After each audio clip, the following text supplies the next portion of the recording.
Baik, Suster, Bruder, Romo, Bapak Ibu sekalian, kita lanjutkan kembali. Sudah 5 menit berlalu dan kita akan melanjutkan ke sesi yang kedua ini bersama saya kembali, Pak Dani.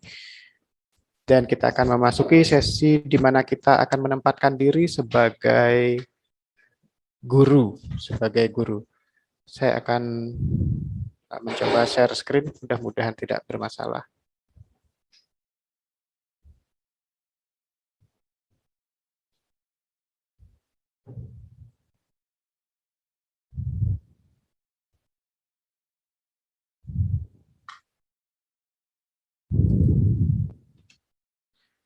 Baik, apakah PowerPoint saya bisa terlihat di tempat Romo, Bruder, Sister sekalian?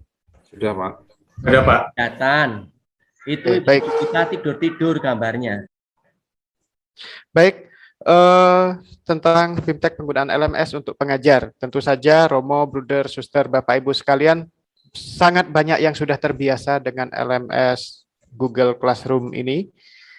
Dan saya akan men-skip bagian-bagian yang sudah sangat familiar bagi kita, atau paling tidak, walaupun tidak skip, mungkin dibahas tapi secara cepat saja. Oke, apa yang akan kita pelajari atau akan kita diskusikan dalam diklat ini, yaitu yang pertama tentang manajemen kelas, kemudian yang kedua ada manajemen konten, kemudian manajemen nilai, dan juga diakhiri dengan tips and trick sederhana dari kami. Oke, untuk selanjutnya kita akan masuk ke manajemen kelas. Saya akan keluar dari share screen PowerPoint, tetapi saya akan langsung share screen dari kelas Google Classroom yang saya miliki. Kita akan belajar langsung dari live-nya. Seperti ini kelas yang saya miliki. Disampaikan oleh Pak Hendri tadi, beberapa kan sudah disampaikan. Untuk selanjutnya, di manajemen kelas ini, apalagi yang akan kita diskusikan? Tadi kita sudah ada membuat kelas baru, maka saya tadi akan mengulangi lagi, membuat kelas baru itu sudah. Kemudian ada antarmuka kelas, pengaturan kelas, menambahkan peserta, mengeluarkan peserta, membisukan siswa, dan sebagainya. Oke, membuat kelas baru, seperti kita ketahui bahwa membuat kelas baru itu dengan cara di home seperti ini, di home-nya Google Classroom seperti ini, kemudian di pojok kanan atas ada tanda plus seperti ini, yang jika kita klik tentu saja akan muncul gabung ke kelas dan buat kelas, maka kita akan klik buat kelas, kemudian ini dicentang, sudah membaca, kemudian lanjutkan, kemudian kita membuat kelas, namanya apa, kemudian bagiannya apa, mata pelajaran apa, ruang apa, dan seterusnya. Tentu ini kita bisa menyesuaikan dengan kelas yang kita butuhkan untuk mengajar. Ini saya berbicara untuk umum ya, bukan untuk POP, tetapi ini untuk keperluan Bruder, Suster, Ibu, Bapak yang mungkin nanti sudah memakai atau akan memakai platform Google Classroom untuk unit sekolah Bruder, Suster, Bapak, Ibu sekalian. Kemudian yang wajib diisi hanya nama kelas. Untuk yang lain bisa dikosongkan. Untuk yang lain bisa dikosongkan. Misalkan bagian yang kosong boleh dan sebagainya. Ini saya sudah banyak kelas, maka ini saya batalkan. Jika dilanjutkan, maka ini misalkan kelasnya LMS, misalkan seperti itu, kemudian bisa diklik tombol buat di kanan ini. Tapi karena saya tidak akan melanjutkan, saya batalkan. Sudah banyak kelas. Oke, kemudian bagian yang kedua adalah tentang antarmuka kelas. Antarmuka kelas itu yang tadi kalau di bagiannya Pak Hendri sebagai siswa itu antarmuka itu ada 3, yaitu forum, anggota, dan tugas kelas. Kemudian untuk guru itu antarmukanya ada 4. Saya coba masuk ke kelas kita yang sudah ada, yaitu kelas panduan Google Classroom. Inilah antar kelas kita yang di atas ini. Ada forum, ada tugas kelas, ada anggota, ada nilai. Ada perbedaan sedikit yaitu pada antarmuka kelas nilai.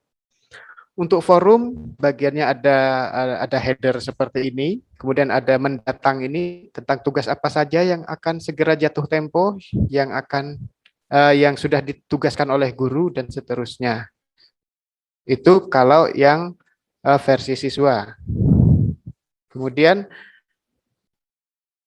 newsfeed ini tentang isinya tentang publikasi materi-materi yang kita publikasikan kepada siswa.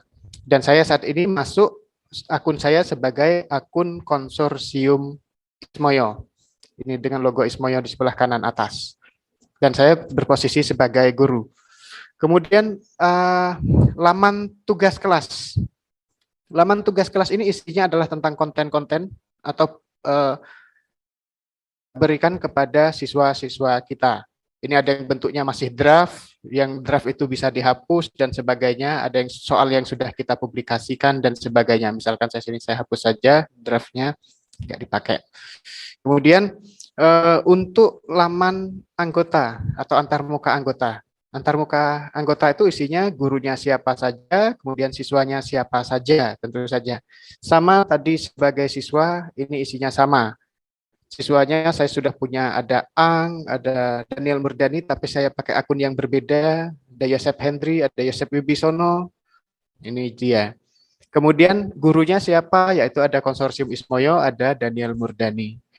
Bagaimana menambahkan guru? Itu juga ada, nanti saya bahas berikutnya. Kemudian antarmuka yang selanjutnya yaitu nilai. Nilai ini berisi tentang informasi nilai yang sudah kita publikasikan kepada siswa untuk semua penugasan yang pernah kita berikan. Nah, selanjutnya yaitu saya masuk ke pengaturan kelas. Kita akan mengatur kelas kita supaya lebih efektif, efisien, dan sebagainya. Nah, pengaturan kelas bisa dilakukan dengan tombol roda gigi di kanan atas ini, di dekat logo, di dekat profil kita, di dekat titik 9. Maka itu kalau kita klik, itu akan menjadi pengaturan kelas yang sedang kita buka.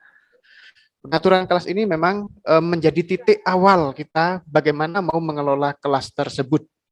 Entah kelas secara satu kelas yang kita buka atau kelas secara keseluruhan. Nah, ini kita akan atur kelas yang kita buka.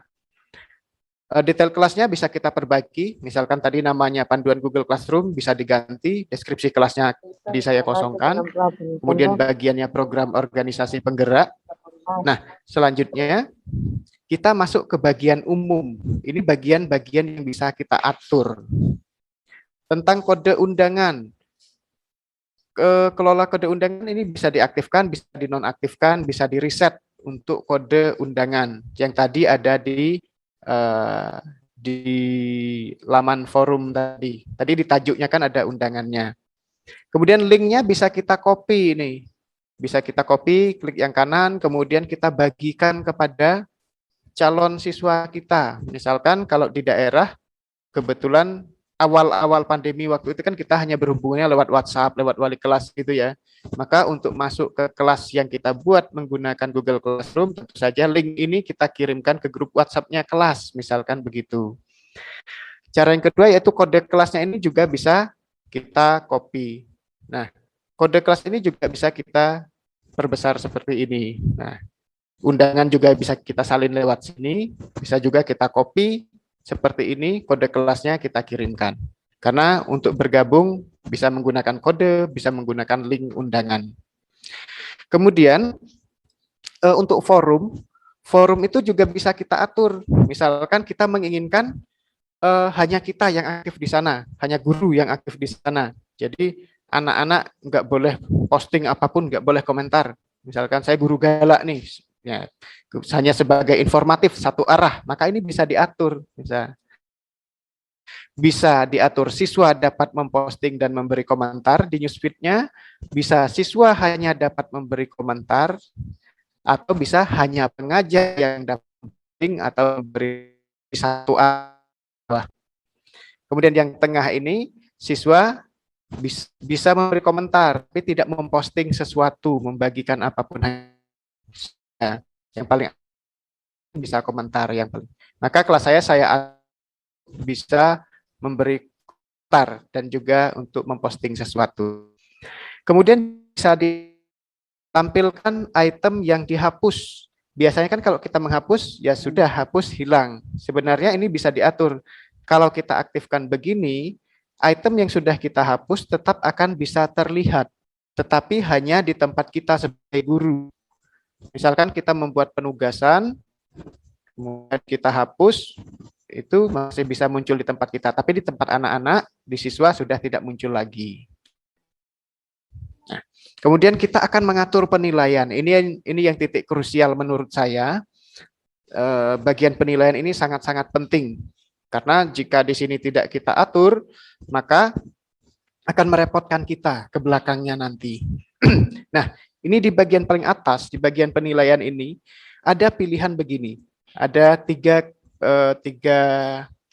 kategori, tiga pilihan. Yang pertama, tanpa nilai keseluruhan, artinya nilai yang muncul, yang seperti yang disampaikan Pak Hendri tadi, bisa muncul, bisa tidak. Kalau tanpa nilai keseluruhan, berarti nilai yang muncul di siswa dan muncul di kita juga, hanya muncul nilai per tugas itu, tidak ada perhitungan apapun.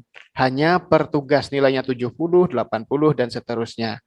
Kemudian jika yang pilihan kedua, poin total, ini hanya akan berisi keseluruhan penilaian yang kita lakukan. Misalkan penugasannya 7 kali, maka ini akan muncul nilai 7, kemudian paling hanya poin totalnya atau rata-rata. Tapi rata-ratanya itu tidak pakai rumus tertentu, hanya langsung average.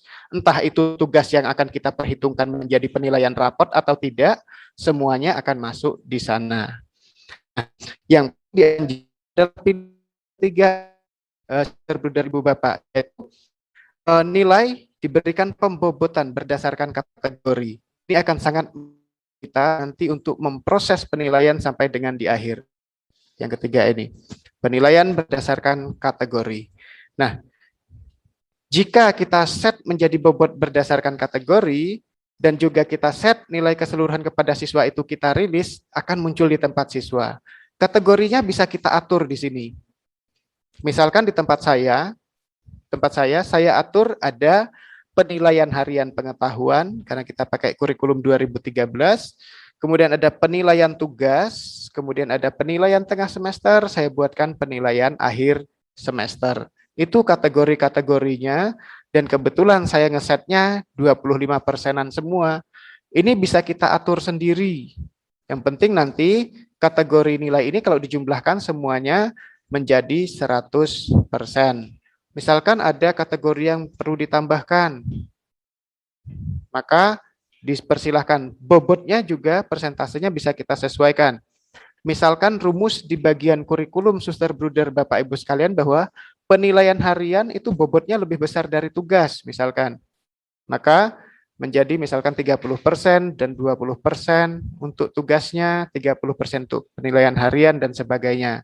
PTS dan PAS dibuat bobot yang berbeda juga bisa. Ini akan menjadi titik krusial kita sampai ke pengolahan nilai nanti. Berapa jumlah kategorinya? Sangat banyak. Bisa ditambahkan lagi. Ini yang kebetulan yang sudah saya set untuk saya tunjukkan kepada Suster, Bruder, Bapak, Ibu sekalian.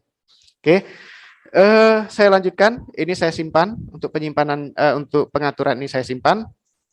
Saya lanjutkan. Pengaturan kelas saya lewati. Kemudian kita akan menambahkan peserta. Kalau menambahkan peserta nanti sudah dari laman anggota, kemudian bisa tambahkan. Untuk mengundang pengajar, ketik email. Kemudian untuk menambahkan siswa bisa mengcopy seperti ini, copy undangan atas atau sama seperti guru, masukkan ini, kemudian kita undang. Saya lewati. Untuk bagian ini sudah sangat familiar. Kemudian mengeluarkan anggota, kalau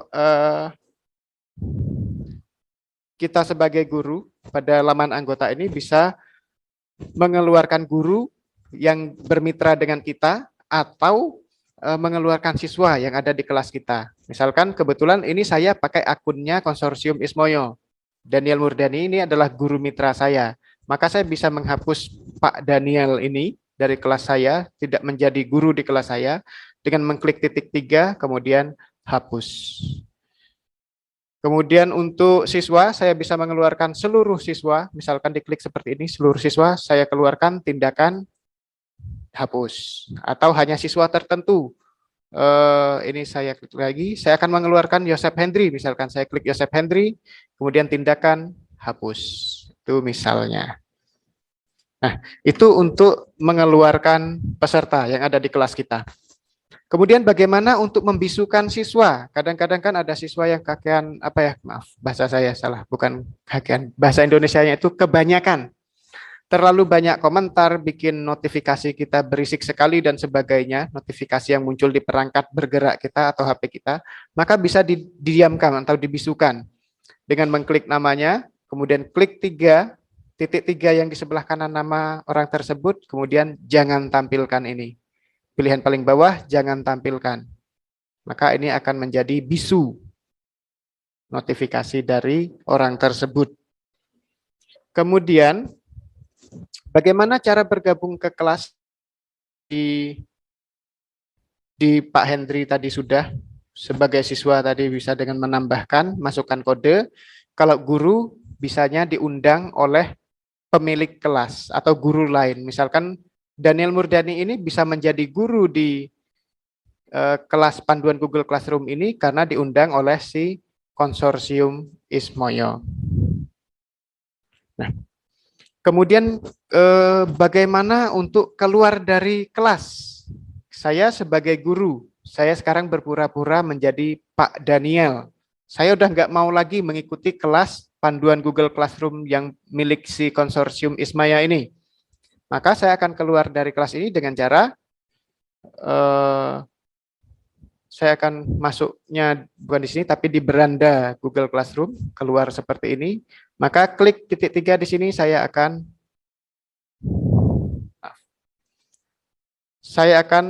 keluar sebagai anggota kelas ini. Di luar kelas ini, aduh jaringan saya.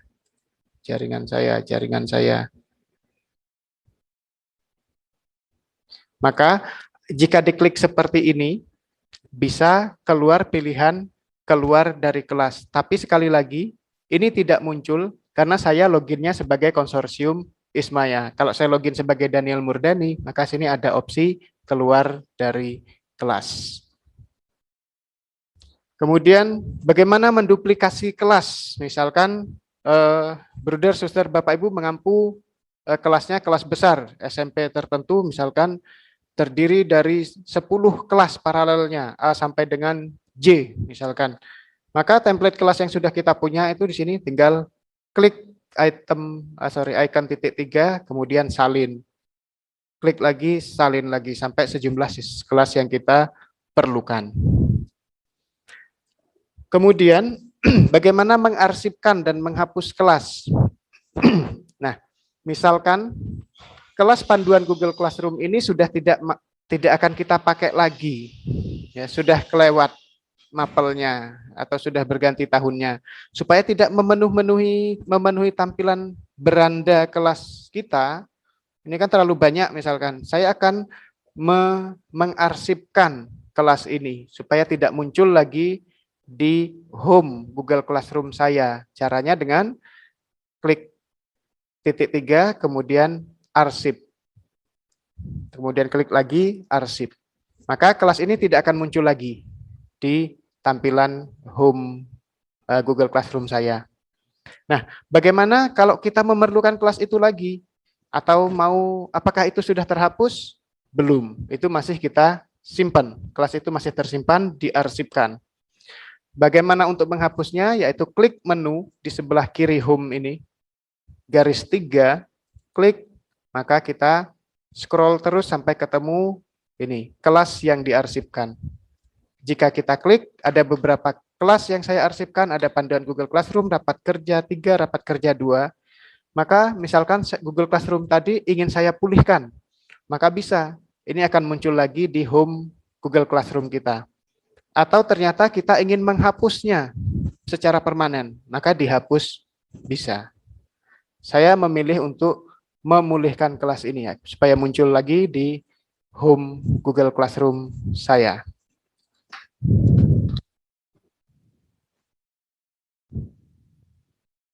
Nah, panduan Google Classroom kelasnya sudah kembali lagi. Kemudian selanjutnya, bagaimana cara memindahkan kepemilikan kelas? Untuk memindahkan kepemilikan kelas, kita mengakses laman anggota. Misalkan ini kan saya sebagai konsorsium Ismaya. Saya sudah tidak ingin menjadi pemilik kelas ini, tetapi saya akan memindahkan kepemilikan kelas panduan Google Classroom ini kepada Daniel Murdani, misalkan.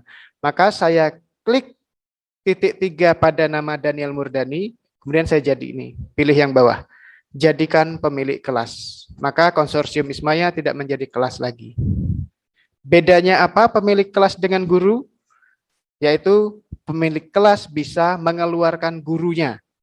Konsorsium Ismaya ini bisa mengeluarkan Daniel Murdani sebagai gurunya, tetapi Daniel Murdani tidak bisa mengeluarkan konsorsium Ismaya sebagai guru. Bisanya Daniel Murdani keluar sendiri, apa dikeluarkan oleh konsorsium Ismaya.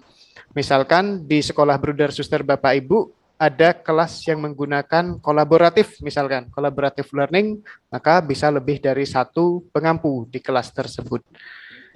Atau misalkan di sekolah Bruder Suster Bapak Ibu, yang pemilik kelasnya adalah admin umum, admin umum atau operator sekolah untuk Google Classroom-nya. Kemudian gurunya adalah guru mapel masing-masing. Ya, maka guru mapelnya bisa ditendang oleh adminnya. Seperti itu. Kemudian kita akan lanjut bagaimana untuk mengubah tajuk atau tampilan header, yaitu dengan mengakses forum. Header itu ini, yang bagian atas ini. Ini kan gambarnya ya seperti ini, bawaan dari Google Classroom. Maka kita bisa mengubah, yaitu dengan cara ini, di sebelah kanan, pilih tema atau upload foto. Pilih tema artinya tema yang sudah ada di Google Classroom ini. Kita tinggal milih yang kita inginkan. Kemudian misalkan seperti ini, klik pilih tema. Misalkan maka tampilan saya akan berubah. Nah, menjadi itu. Atau kita ingin agak narsis atau menggunakan pemandangan. Maka kita bisa menggunakan pilihan yang ini. Upload foto, kemudian kita ambil foto dari laptop atau komputer kita ini. Pilih foto dari komputer Anda, kemudian pilih objeknya, setelah itu kembali ke sana lagi, baru klik pilih tema kelas. Ini tidak saya lakukan, tetapi saya simulasikan saja. Oke, itu untuk mengubah header kelas atau tajuknya. Ini sudah biasa, tentu saja. Ini hal-hal yang ringan. Baik, bagaimana mengubah tata letak kelas? Kita punya banyak kelas misalkan. Yang saya ikuti kebetulan ini banyak kelas yang saya ikuti. Ada 12 kelas yang saya miliki. Bagaimana mengaturnya supaya sesuai keinginan kita? Yang pertama dengan cara tarik dan lepas atau drag and drop. Saya tidak mau panduan Google Classroom ini berada di sini letaknya, tapi di sebelah kanan misalkan. Yang pertama dengan drag and drop, diklik dan ditarik seperti ini. Nah, bisa kita letakkan dimanapun yang kita inginkan. Atau ini yang paling gampang ya, ditarik gini, pindahkan kemanapun yang kita inginkan.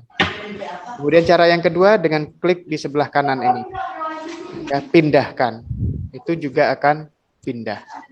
Saya memilih tidak untuk memindahkan, saya anggap seperti ini. Tapi caranya sudah kita pahami. Nah, kita akan lanjut ke materi selanjutnya, yaitu tentang manajemen konten. Kita akan mengatur konten yang akan kita posting, yang akan kita bagikan kepada peserta didik atau sebelum saya lakukan ke sana, apakah dengan tentang manajemen kelas tadi ada yang mau ditanyakan sebelum kita masuk ke manajemen konten? Tapi sekali lagi ini terkait ya, saya belum membuka termin untuk pertanyaan ke pertanyaan tentang POP keseluruhan. Tapi untuk LMS sebagai guru manajemen kelas tadi, apakah ada yang mau ditanyakan?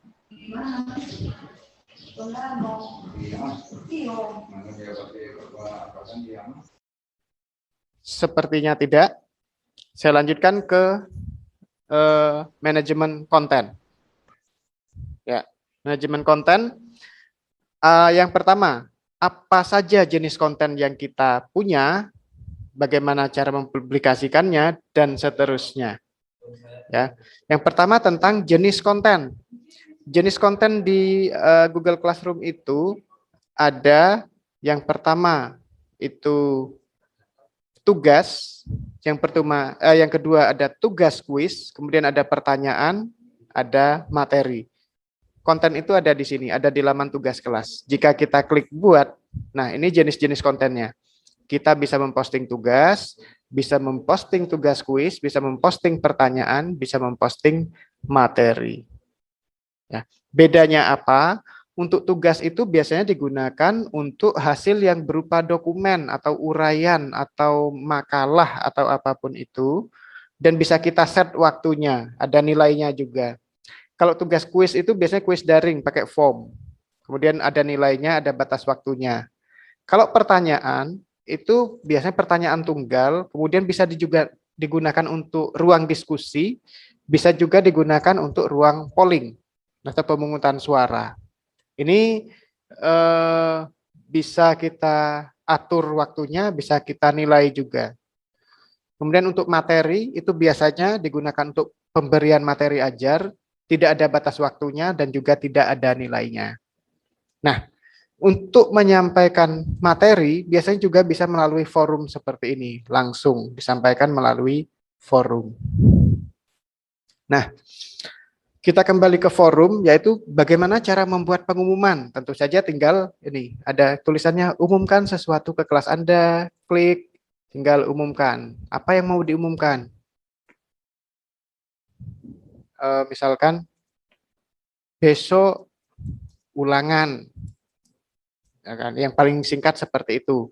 Besok ulangan, kemudian ini bisa kita posting di banyak kelas yang kita punya. Misalkan Bruder Suster Bapak Ibu mengampu kelas 7A B C D E, maka ini bisa disampaikan klik ke kelas-kelas yang kita punya. Kebetulan kelas saya adanya kelas FGD 1, kelas panduan Google, kelas kuliah umum. Misalkan seperti itu. Kemudian ini dipilih ke semua siswa kalau 6 kelas ini. Terus bisa kita lampiri sesuatu, misalkan pengumumannya ada lampirannya ini. Baru diklik posting. Ya, bisa diklik posting. Untuk kemudian selanjutnya setelah membuat pengumuman, kita bagaimana cara menambahkan materi ajar. Materi ajar itu sama seperti pengumuman, maka saya skip. Kemudian bagaimana cara menjadwalkan publikasi konten. Nah, tadi kan kalau kita seperti ini, misalkan kita memposting, ini perintahnya besok ulangan, misalkan itu tadi. Ini kalau kita klik posting akan terkirim saat itu juga, tetapi bisa kita atur penjadwalannya. Tidak diposting saat itu, misalkan Bruder, Suster, Bapak, Ibu, buka laptopnya atau buka Google Classroom-nya malam, dan besok ini kita ingin dikirim secara otomatis jam 7 pagi, maka ini bisa menggunakan jadwalkan. Ya, bisa menggunakan bisa menggunakan jadwalkan. Oke, ini bisa dilewati. Kemudian bagaimana cara menggunakan konten terdahulu? Ini saya batalkan, tidak jadi saya posting. Menggunakan konten terdahulu, ya. Kita sudah pernah membuat tugas tersebut di sebuah kelas, misalkan di kelas 7A, kita sudah punya tugas serupa, tapi kita ingin memposting hal yang sama di kelas 7B. Bagaimana cara? Yaitu dengan di forum ini, di sini, yang sebelah kanan ada panah muter ini, klik itu akan menggunakan kembali postingan, misalkan. Atau kita sudah pernah membuat pengumuman, ingin kita umumkan kembali, misalkan. Maka ini bisa gunakan. Ya, bisa digunakan. Kemudian setelah itu dipilih, gunakan kembali. Selanjutnya, untuk manajemen konten, sepertinya cukup jelas dan Bruder Bapak Ibu sudah cukup terbiasa dengan hal ini. Maka saya skip untuk tanya jawab, saya lewati dulu, langsung masuk ke selanjutnya tentang manajemen tugas. Kalau tadi masih konten, sekarang tugas. Nah, di laman tugas kelas ini kita bisa mengatur segala sesuatu tentang penugasan yang akan kita berikan kepada siswa-siswi kita. Nah, yang pertama, saya akan menyampaikan bagaimana cara membuat penugasan individu, artinya individual siswa akan mendapatkannya. Misalkan seperti ini, kita klik buat tugas, maka setelah diberi judul, misalkan membuat roti, misalkan judulnya. Kemudian kita berikan petunjuk sesuai keinginan kita. Kemudian apa yang bisa kita atur, yaitu di sebelah kanan, ini bisa kita atur. Ini untuk kelas panduan Google Classroom saja, atau kelas 7A saja, misalkan ini hanya untuk kelas 7A. Kemudian ini untuk semua siswa. Jika kita atur untuk semua siswa, maka ini akan menjadi penugasan individual ke masing-masing siswa. Semua siswa akan mendapatkan soal yang sama secara individual. Tetapi jika kita ingin memposting ini secara berkelompok, maka ini bisanya adalah tidak semua siswa, tetapi hanya si Daniel, si Yosef Henry, si Ang. Saya ingin menjadikan 3 siswa ini menjadi satu kelompok, maka hanya 3 ini yang dipilih. Kemudian tugaskan atau jadwalkan. Bagaimana untuk membentuk kelompok yang lain? Sampai saat ini Google Classroom belum memfasilitasi untuk penugasan berkelompok secara dikelompokkan dulu, tidak bisa. Tetapi bisanya yaitu ini kan tadi sudah menjadi template atau sudah menjadi konten yang kita kirim. Maka ini bisa kita gunakan kembali seperti tadi, menggunakan tugas terdahulu. Tetapi di sini kita pilih untuk siswa yang lain. Selain si Ang, selain Daniel, selain Yosef Henry, bisa kita tempatkan menjadi tugas untuk siswa yang lain. Kemudian juga ditugaskan. Begitu diulangi lagi sampai semua mendapatkan kelompoknya. Baik, itu untuk penugasan berkelompok. Menambahkan lampiran tentu saja sudah tidak asing, tinggal di sini. Tambahkan lampiran yang ingin kita berikan, misalkan dari Google Drive bisa, mengupload file yang ada di laptop atau komputer kita bisa, menambahkan link, misalkan link presensi atau link apapun termasuk YouTube bisa, atau bisa langsung dari YouTube langsung videonya bisa, atau menambahkan yang lain berupa dokumen, slide, spreadsheet, atau gambar, atau apapun itu. Tidak harus dari produk Google, bisa silang misalkan dari Microsoft Word bisa ditambahkan di sini, bisa. Bentuknya file. Kemudian untuk menggunakan dokumen template tadi seperti yang saya sampaikan tadi, hanya untuk mempraktiskan saja. Kalau kita punya tahun kemarin kita sudah mengajar menggunakan Google Classroom di satu kelas misalkan. Tahun depan kita akan mengajar 10 kelas di kelas 7. Ya. Itu kan repot kalau kita membuat semua kelasnya, memposting semua tugas dan seterusnya. Setiap kali pembelajaran kita harus posting, membuat kalimat perintah, menambahkan lampiran dan seterusnya, itu kan lama sekali. Bisa menggunakan template. Yaitu kelasnya tadi, ini saya close dulu. Kelas yang kita punya itu semua dokumen penugasannya kita kirimkan seperti ini. Kemudian baru kita gandakan. Abaikan pengaturan waktu atau penjadwalan jatuh tempo. Itu kita abaikan dulu. Kita posting semua dulu sehingga menjadi template yang benar-benar bagus. Kemudian baru kelas itu kita gandakan. Sebanyak 10 kelas yang akan kita ampu. Nanti pada waktunya kita memposting materi, tinggal post atau jadwalkan. Begitu. Tapi bahwa itu sudah menjadi draft seperti ini. Sudah menjadi draft di kelas itu, tinggal mempostingnya aja. Kita tidak perlu membuat setiap penugasan itu di kelas yang berbeda-beda. Karena kita sudah mempunyai template kelas yang benar-benar baku, tinggal memposting saja. Sudah punya draftnya. Kemudian selanjutnya, untuk penugasan kuis tentu saja tidak asing juga, yaitu mengklik buat, kemudian tugas kuis. Nanti bentuknya akan berupa Google Form seperti ini. Petunjuknya bisa kita tambahkan, judulnya ditambahkan. Kemudian jangan lupa klik blank quiz, ini akan membuka tab baru. Nah, seperti ini. Tabnya akan baru, kemudian kita masukkan quiz yang kita inginkan. Setelah itu baru diatur untuk siapa dan seterusnya. Kemudian penugasan kuis untuk materi ajar. Nah, selama ini kita sering menggunakan untuk menyampaikan materi ajar itu melalui forum atau di sini melalui buat materi misalkan. Itu kadang-kadang untuk siswa yang tanda kutip motivasi belajarnya rendah, biasanya tidak dibaca materinya. Kalau bacaan ya nggak dibaca, kalau video yang nggak ditonton, ya pokoknya gurunya sudah posting ya sudah selesai. Kita juga nggak bisa melihat anak ini sudah mengerjakan belum, sudah melihat materinya, sudah dibaca atau belum, sudah ditonton belum videonya. Itu kan juga menjadi tanda tanya untuk kita. Nah, untuk itu kita bisa menyiasati dengan menugaskan materi itu sebagai kuis. Misalkan seperti ini. Buat, kemudian kuis, dijadikan kuis.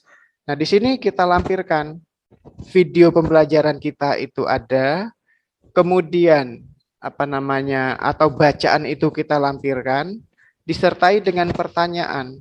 Maka itu mau tidak mau akan kelihatan bahwa di reportnya ke tempat kita ini sudah dilihat, sudah dikumpulkan, sudah dijawab pertanyaannya dan seterusnya. Pertanyaannya ringan-ringan saja, hanya untuk memastikan bahwa siswa sudah membaca materi yang kita berikan atau menonton video yang kita berikan.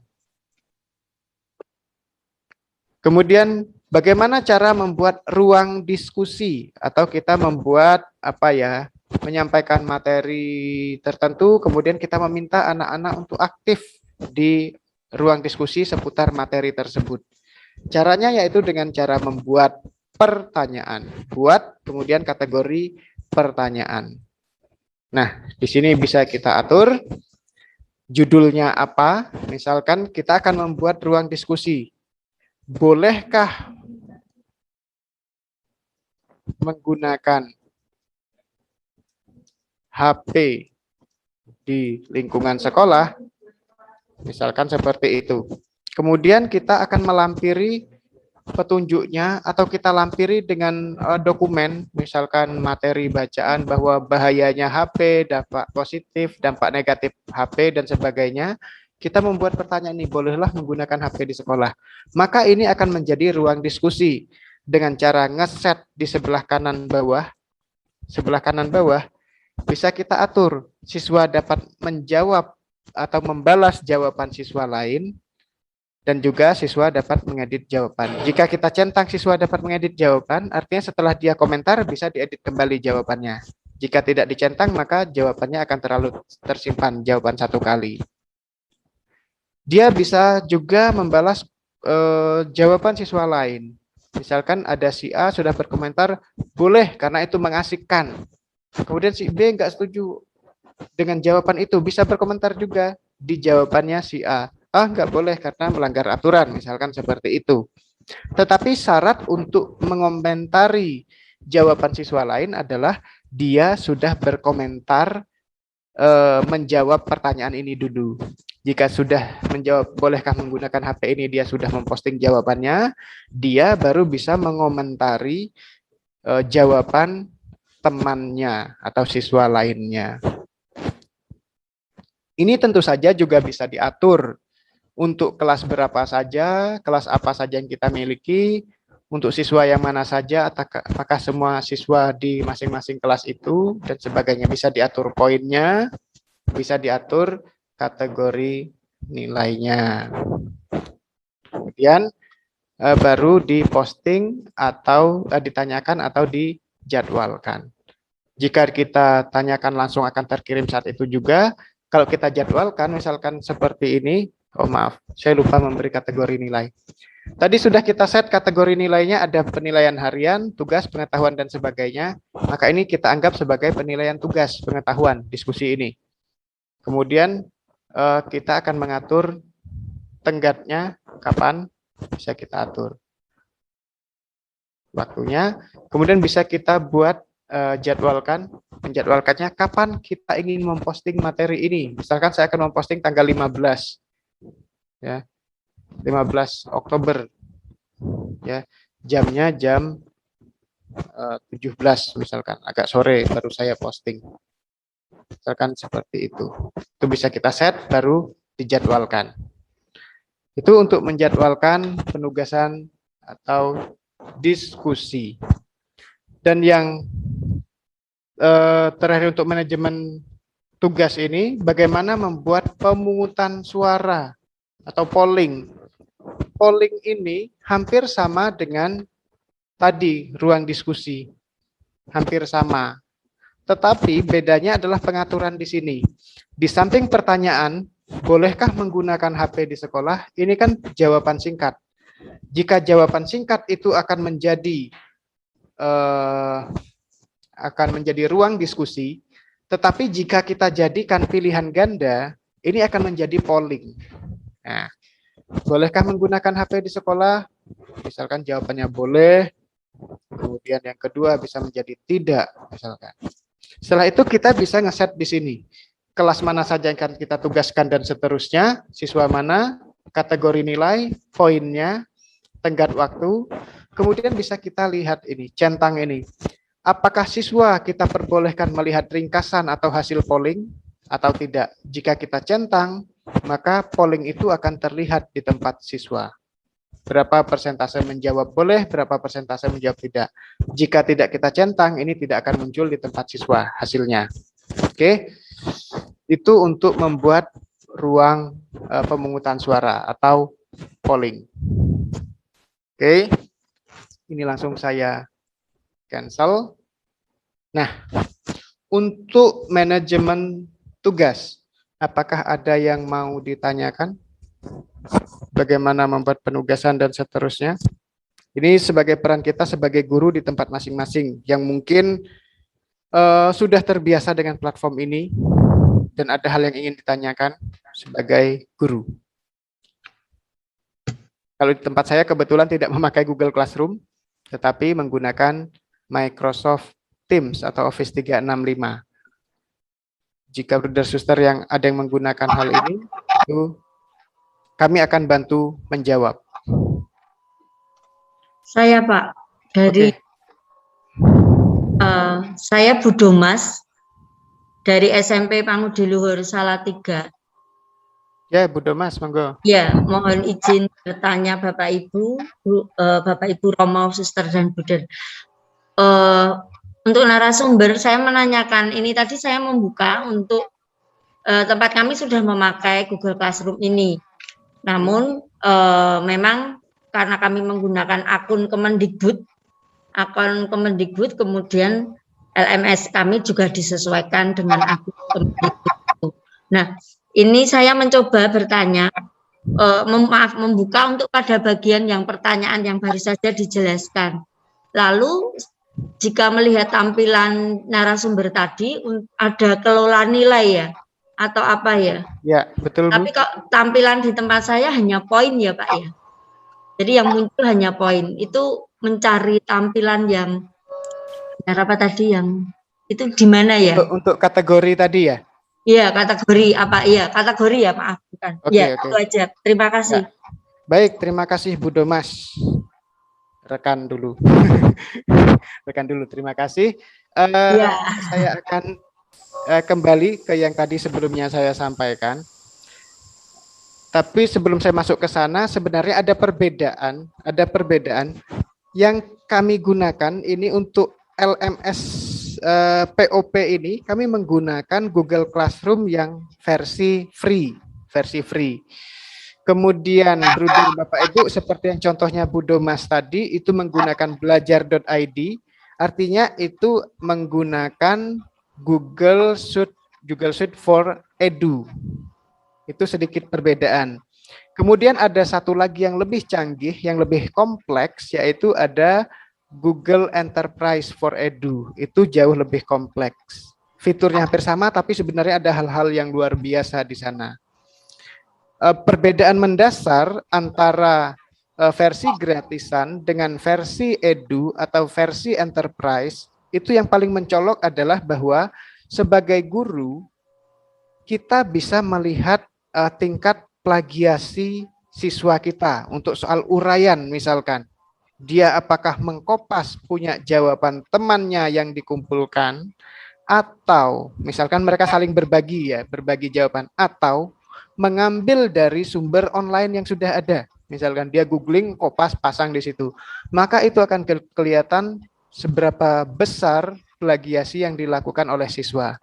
Itu fitur itu hanya ada di Google for Edu atau Google for Edu atau Google Enterprise for Edu. Dua-duanya itu ada fitur itu, tetapi untuk yang Google for Edu biasa, itu hanya untuk 3 penugasan di kelas itu. 3 penugasan bisa kita cek tingkat plagiasinya. Tetapi untuk Google Enterprise itu unlimited. Kita mau semua penugasan uraian itu kita buat ada checking plagiasi bisa. Sekali lagi, kalau yang belajar.id itu adalah yang Google for Edu. Kalau yang kita gunakan untuk LMS ini, karena tidak ada maksud ke arah sana dan fasilitasnya cukup untuk yang kita perlukan, maka kami menggunakan Google yang free. Kembali ke pertanyaan Bu Domas tadi, bagaimana kok kriterianya nggak muncul? Nah, pertanyaannya adalah apakah kita sudah men-setting kriterianya? Kalau kita belum men-setting, maka tidak akan muncul di bawah. Ketika membuat penugasan, kriterianya nggak bisa muncul. Tadi kan ketika kita mengatur kelas, pengaturan umum, diklik di roda gigi ini tadi, klik. Nah, ini pengaturan ini. Di bawah pengaturan penilaian, bobot nilai berdasarkan kategori. Sekali menjadi bobot nilai berdasarkan kategori. Kemudian kita membuat kategori nilainya. Ini kan saya sudah memasukkan sebelumnya. Ada penilaian harian, penilaian tugas, PTS, PAS. Ini di-set dulu beserta bobotnya. Oke, kalau ini nggak di-set, maka nanti kita penugasan nggak muncul kategori ini. Kategori ini berpengaruh ke penghitungan nilai akhir, tentu saja. Akan meringankan tugas kita. Begitu, Bu Domas, sudah terjawab? Ya, sudah. Saya sudah menemukan. Terima kasih. Oke, terima kasih Bu Domas atas pertanyaannya. Ada lagi yang mau bertanya? Ya, Pak Selamat Simarmata, silahkan. Baik, terima kasih Pak Daniel. Perkenalkan, nama saya Selamat Simarmata dari SMP Katolik Tanjung Pinang, Pak. Tanjung Pinang. Baik. Baik, terima kasih. Saat kita mengalami pandemi tahun lalu, kami sudah mulai menggunakan GCR, Pak. Kemudian saya juga ada pelatihan kemarin. Tadi Anda Bapak sebutkan tadi apa itu namanya, Pak? Lupa saya. Satu jenis aplikasi juga saya juga sudah dapat itu. Tapi yang akan di sekolah GCR, Pak. Kemudian saya sebagai kepala sekolah saat itu 1 bulan pertama saya masih ada mengajar, ya. Masih ada jam saya begitu. Ya. Nah, setelah itu mungkin guru-guru cukup, ya. Akhirnya saya lepas semua untuk guru saya. Nah, apakah dalam BIMTEK ini 2 hari ke depannya nanti kita kepala sekolah juga harus dituntut untuk mengerti itu semua, Pak? Terus terang aja saya sudah lupa. Saya sudah lupa, ya.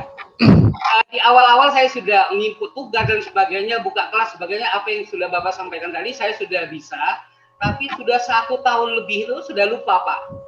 Nah, itu saja mungkin pertanyaan saya. Terima kasih. Terima kasih Pak Selamat Simarmata.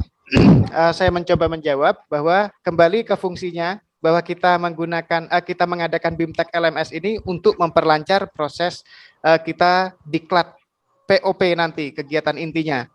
Bahwa jika Pak Selamat Simarmata ini nanti akan berfungsi sebagai fasilitator, nanti akan menjadi guru untuk kegiatan FGD. Maka yang untuk proses kita sebagai guru ini perlu dipahami kembali, paling tidak bagaimana posting tugas, bagaimana membuat ruang diskusi dan sebagainya. Tetapi kalau Pak Selamat Simarmata ini tetap sebagai kepala sekolah, maka itu nanti cenderungnya akan berfungsi sebagai apa ya, peserta gitu, peserta diklat. Maka sebagai siswa artinya nanti Pak Slamet hanya perlu memahami yang penting-penting, misalkan bagaimana cara mengupload dokumen, mengumpulkan tugas dan seterusnya, hanya bagian-bagian itu. Artinya tidak terlalu sampai keseluruhannya, karena tentu saja sekali lagi kapasitas pembelajar kita itu akan berbeda-beda. Teman yang ada di kota Jakarta atau Semarang misalkan akan berbeda dengan, mohon maaf, rekan-rekan yang ada di Talaut misalkan, tentu akan sangat berbeda. Walaupun sama-sama sudah pernah mempelajari Google Classroom. Begitu Pak Slamet, mudah-mudahan menjawab. Terima kasih Pak. Baik. Oke. Ada lagi kah? Sepertinya kita cukupkan, akan saya lanjutkan ke bagian paling akhir, yaitu tentang manajemen nilai. Saya lanjutkan ke pengolahan atau manajemen nilai. Nah, di bagian ini saya akan menyampaikan tentang bagaimana melakukan penilaian, memberikan komentar, mengunggah nilai, menggunakan rubrik, misalkan mengubah nilai dan seterusnya. Saya akan kembali ke tugas kelas. Saya agak review kembali. Untuk membuat tugas kelas ini, kita bisa menentukan rubrik. Misalkan uraian, kita membuat tugas kelas, buat tugas uraian, misalkan judulnya kita sembarang lah, saya ketikkan sembarang, petunjuknya ya kita sesuaikan sembarang. Kemudian misalkan kita ini membuat paragraf deskriptif. Paragraf deskriptif itu kan bisa kita nilai berbagai macam aspeknya. Ini saya set menjadi kategori nilainya, misalkan saya set sebagai penilaian tugas pengetahuan, misalkan. Saya poin 100, tenggat waktu saya set, topiknya ya saya buatkan, ini saya buat tidak ada topik. Di sini kita bisa menambahkan rubrik. Di sini, tambahkan, misalkan bisa saya buat baru, bisa ada misalkan saya sudah punya template rubrik, bisa, atau import dari spreadsheet bisa. Saya anggap saya membuat baru, membuat rubrik baru ini. Ini judulnya sesuai dengan judul yang saya cantumkan tadi. Karena saya ngawur, IHHJKG ini akan menjadi judul rubrik penilaian saya. Karena kan K13 pasti ada rubrik penilaian yang otentik itu dulu yang awal-awal, sudah biasa. Maka ini bisa kita buatkan. Kriterianya ada apa? Misalkan kalau speaking atau berbicara itu ada intonasi. Kemudian misalkan kriterianya kita deskripsikan, poinnya kita set. Misalkan kita merencanakan hanya ada 2 kategori penilaian atau 2 aspek penilaian. Ada intonasi dan artikulasi, maka bobotnya 50%, 50%. Intonasi 50%, kemudian kita tambahkan kriteria lagi, yaitu artikulasinya juga 50%. Misalkan, ini kita buatkan poinnya 50%. Ini bisa kita set seperti ini, sehingga anak-anak itu, siswa itu tidak gambling. Kadang-kadang kan kita juga, mohon maaf, sebagai guru teledor memberikan tugas, suruh, ya sudah kamu nulis paragraf gitu aja. Dia nggak tahu yang akan dinilai apanya. Apakah panjangnya kalimat, apakah kerapian tulisan, dan sebagainya. Maka dengan rubrik penilaian ini yang akan muncul di siswa, itu akan sangat membantu kita untuk melaksanakan penilaian, maupun anak-anak kita atau siswa-siswi kita mengetahui aspek yang akan dinilai. Baik, ini saya close lagi, saya buang perubahannya. Nah, kembali bagaimana cara kita melakukan penilaian. Melakukan penilaian, tentu saja yang sudah memakai Google Classroom sudah terbiasa, yaitu yang pertama dengan cara melihat tugas kelas dari sini bisa. Ini kan tugas yang pernah saya posting di kelas saya. Misalkan soal pengetahuan, ini jika saya klik seperti ini, bisa klik lihat tugas. Bisa, itu akan ke lembar penilaian. Atau cara yang kedua, saya klik nilai, seperti ini, langsung saya klik penilaian yang mana yang ingin saya nilai. Misalkan, saya akan menilai yang membuat kerupuk. Misalkan saya klik judulnya, maka saya akan masuk ke halaman penilaian seperti ini. Dan di sana ada beberapa siswa saya. Misalkan di sini ada Ang, misalkan. Saya akan menilai Pak Ang. Tentu saja berdasarkan kriterianya. Ini kita bisa melihat statusnya ini. Statusnya bisa kita pakai nama belakang atau berdasarkan status. Jika kita pilih ditugaskan, maka ini akan kelihatan siapa saja yang baru ditugaskan tapi belum mengumpulkan. Ini ada Pak si Daniel dan si Ang, ini sudah diberi tugas tapi belum mengerjakan. Ini ada kriteria kedua, sudah dinilai. Ya, sudah dinilai artinya saya sebagai guru sudah melakukan penilaian kepada si Hendri Wibisono dan Yosep Hendri ini. Ada satu kriteria lagi yaitu dikumpulkan. Di sini tidak ada contohnya. Artinya siswa sudah mengumpulkan tapi belum saya nilai. Artinya kita bisa lihat kriteria itu. Misalkan saya ingin menilai si Daniel walaupun belum ada dokumennya. Ini tidak ada dokumennya, nggak ada. Bisa kita nilai di sini. Dengan cara seperti ini bisa. Atau bisa kita lihat dari petunjuk ini. Kembali ke petunjuk dulu. Kemudian kita klik tugasnya dan seterusnya. Ini membuat kerupuk dalam bentuk kuis. Kalau bentuk uraian tentu saja akan berbeda. Untuk penilaian saya anggap Bapak Ibu Bruder Suster sudah terbiasa. Saya akan lewati untuk melakukan penilaian. Ada komentar dan sebagainya itu kan, memberikan komentar di apa namanya? Di tugas anak itu sudah dinilai diberi komentar misalkan. Itu saya skip, saya akan masuk ke bagian yang ini. Bagaimana cara memberikan komentar pada dokumen? Yang biasanya kita lakukan adalah bagaimana kita memberikan komentar umum secara pribadi, bukan di dokumennya. Ya, bukan di dokumennya. Baik. Maaf, saya kembali.